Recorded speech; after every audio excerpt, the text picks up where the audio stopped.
nombre es Óscar Montezuma, soy abogado con 15 años de experiencia en Derecho y Tecnología. Soy profesor también en distintas universidades del país en materias vinculadas a este tema y actualmente me desempeño como director de Newbox, que es una empresa de servicios legales enfocada y dedicada al tema de Derecho y Tecnología y su intersección con la innovación legal.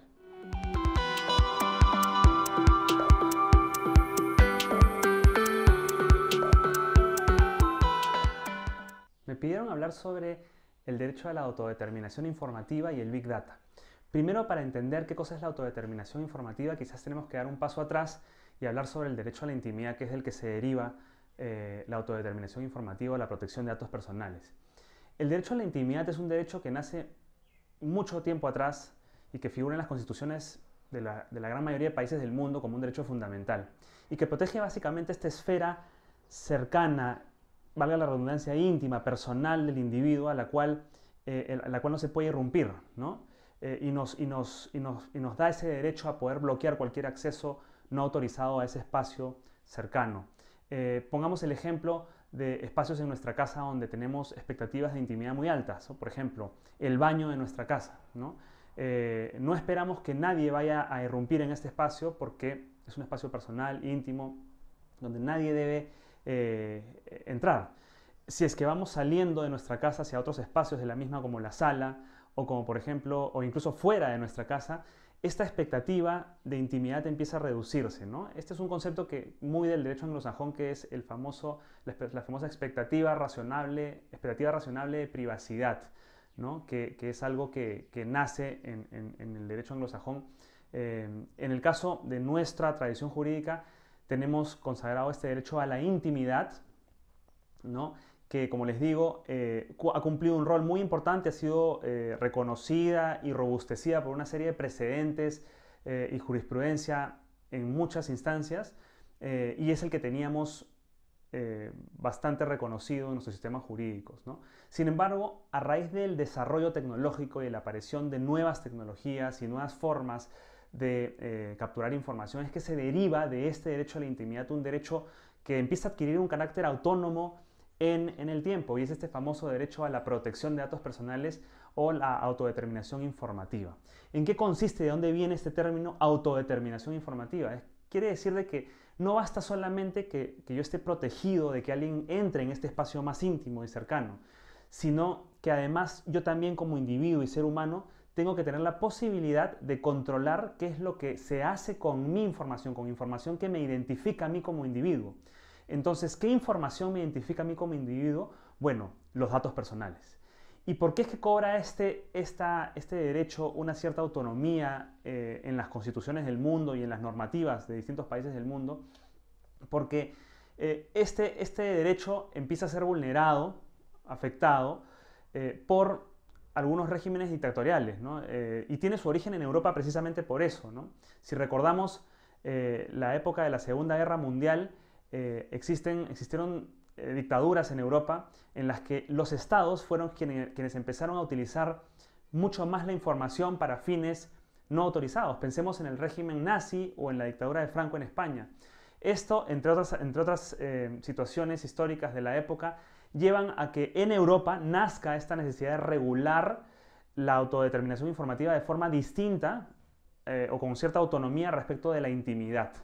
Entonces, de ahí viene este derecho a la autodeterminación informativa, que luego se ve plasmado concretamente en las leyes de protección de datos personales que rigen en Europa, y a lo largo de los años, y más recientemente en los últimos años o 10 años en América Latina, empiezan a replicarse estos marcos normativos en nuestra región y empezamos a tener leyes de datos personales que replican este modelo europeo, en oposición al modelo estadounidense, que promueve más bien un peso especial en la libertad de expresión y en el libre flujo de la información versus protecciones específicas a los datos personales. Esta tendencia ha ido cambiando en el tiempo, porque incluso en Estados Unidos se ha venido cuestionando si es que se debe continuar con un régimen de autorregulación o de regulación muy focalizada.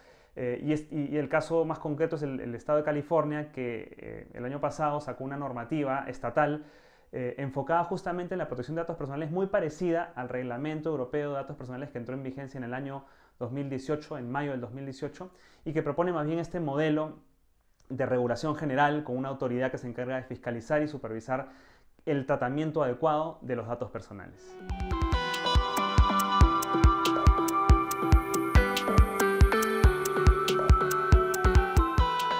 Entonces, una vez que sabemos qué cosa es la autodeterminación informativa, tenemos que entender qué cosa es el Big Data, ¿no? Y el Big Data no es otra cosa que el procesamiento de grandes volúmenes de información de manera automatizada, información que se obtiene de las distintas interacciones que tenemos con el mundo digital. Entonces, pensemos en la cantidad de dispositivos que tenemos, no solamente nuestro celular y nuestra laptop, que están conectados a Internet y que están enviando permanentemente información sobre nosotros, ¿no? A qué hora nos levantamos, si corremos en las mañanas, algún reloj que permita enviar información almacenar esta información en la nube de la empresa a la que compramos el dispositivo. Nuestro auto podría estar conectado a Internet, nuestra refrigeradora, nuestro televisor, y todo eso empieza a enviar información que nos identifica o nos puede identificar. Entonces, es información con la que se puede perfilar a la gente, con la que se puede saber mucho más de uno, de una forma muy distinta a lo que ocurría hace 20, 30 años atrás. Entonces, estas formas de obtención de información, esta forma de procesar la información nos permite llegar a eficiencias muy interesantes, ¿no? Como decía al inicio, pasar de un esquema intuitivo a un esquema objetivo, donde sabemos bien qué cosa podemos, cómo es nuestra actividad en línea y cómo las empresas nos pueden dar servicios a medida también. Entonces, puede generar muchas eficiencias, pero por otro lado también podemos empezar a entregar información de la que no somos conscientes a distintas plataformas digitales con las que interactuamos. Entonces, es ahí donde a nivel global empiezan a aparecer muchas normas. Una de ellas es el Reglamento Europeo de Protección de Datos Personales, o GDPR por sus siglas en inglés, que como comentaba se promulgó, se publicó en el año 2018, en mayo del 2018, y que establece estándares de protección bien altos para la actividad en línea también. De hecho, establece una serie de derechos como la supresión de la información en línea, el derecho de supresión de información. También establece una serie de mecanismos para poder reconocer este denominado derecho al olvido, ¿no? El derecho a borrar la información de ciertos espacios en Internet. Y el GDPR se convierte pues, en un estándar global que ahora está influenciando o está siendo tomado como referente en muchos países del mundo fuera del espacio europeo. Esto a lo que nos lleva es a reflexionar sobre algo mucho más allá de solamente la ley, ¿no? ¿Cómo es que nosotros como individuos estamos protegiéndonos en la red o estamos limitando nuestra información personal? Pensemos que cuando entramos a una red social, que cuando interactuamos con una plataforma digital, tenemos que ser conscientes y leer, cuando menos revisar la configuración de privacidad de esa plataforma para saber cómo proteger nuestra información. Existen muchas herramientas técnicas que las plataformas ofrecen para poder limitar el acceso que pueden tener terceros a nuestra información, y esto se hace directamente desde la plataforma, ¿no?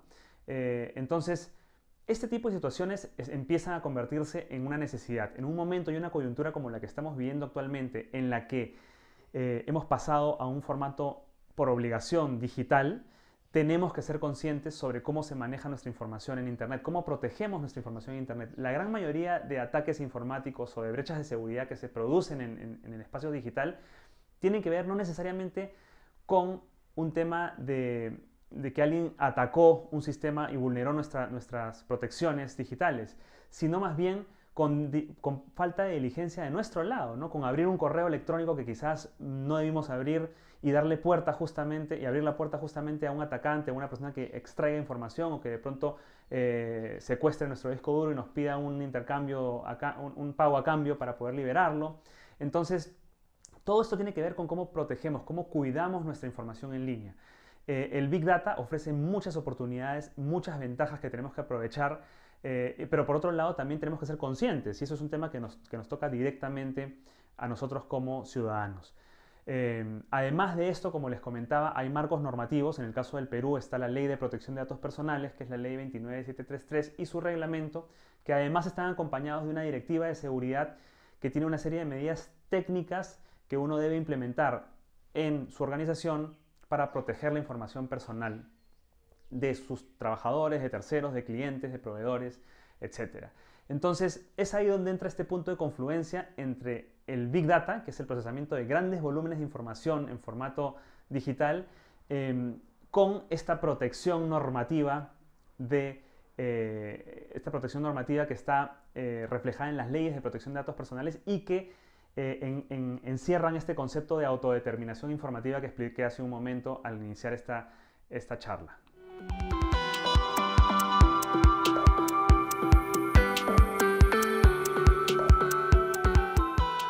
Finalmente, quisiera dejar una reflexión sobre cuál debe ser el camino o hacia dónde estamos yendo en materia de regulación de la protección de datos personales a nivel global, ¿no? Existen dos marcos normativos a los que he hecho referencia a lo largo de esta explicación. Uno es el de estadounidense, que es un marco normativo basado en la autorregulación, como explicaba, con protecciones sectoriales muy específicas, pero donde tiene un peso mayor la libertad de expresión, las libertades informativas, el libre flujo de la información. La jurisprudencia en Estados Unidos tiene muy presente el reconocimiento de la libertad de expresión, del free speech, ¿no? Por otro lado, tenemos el marco normativo europeo, que está basado fuertemente en la protección de los datos personales, es decir, en esta posibilidad que tiene el individuo de controlar qué se hace con su información, ¿no? Son tradiciones jurídicas distintas, pero lo que ha empezado a ocurrir en los últimos años es que el estándar europeo, reflejado en el GDPR, que es esta norma que les explicaba, ha tenido mucha influencia en el mundo. Incluso ya desde antes venía siendo vista como un referente y Latinoamérica ha venido adoptando el modelo europeo. De hecho, la norma peruana tiene muchísima influencia en la regulación española de protección de datos personales, ¿no? Entonces, esa es un poco la tendencia. Creo que estamos yendo hacia una presencia cada vez más fuerte o de regulación mucho más europea, al menos en Latinoamérica, de estilo europeo, en el que existe una autoridad central, en el que existe una regla de consentimiento previo al uso de los datos personales, en donde existe una serie de sanciones cada vez más fuertes para el uso de la información personal sin permiso. Y en el marco de la crisis sanitaria que estamos viviendo actualmente global, empiezan a aparecer una serie de situaciones que no habíamos previsto, ¿no? Que no habíamos contemplado, ¿no? Y que le dan aún más importancia a este derecho de la autodeterminación informativa, ¿no? Pensemos que una de las alternativas que esta crisis sanitaria nos ha traído es la de la vigilancia, ¿no? Es decir, en la medida en que hagamos un contacto, una trazabilidad de los contagios y podamos registrar todo esto de una manera mucho más exacta y con la ayuda de tecnología más exacta aún, vamos a poder combatir mejor la pandemia. Entonces, uno de los grandes retos que vienen a continuación es, ok, ¿hasta qué punto se sacrifican esas medidas que son pensadas en un tema de salud pública a protecciones a exposiciones que se puedan dar de la información personal, de los datos personales, ¿no? Y acá es donde viene una discusión bastante fuerte hacia futuro, ¿no?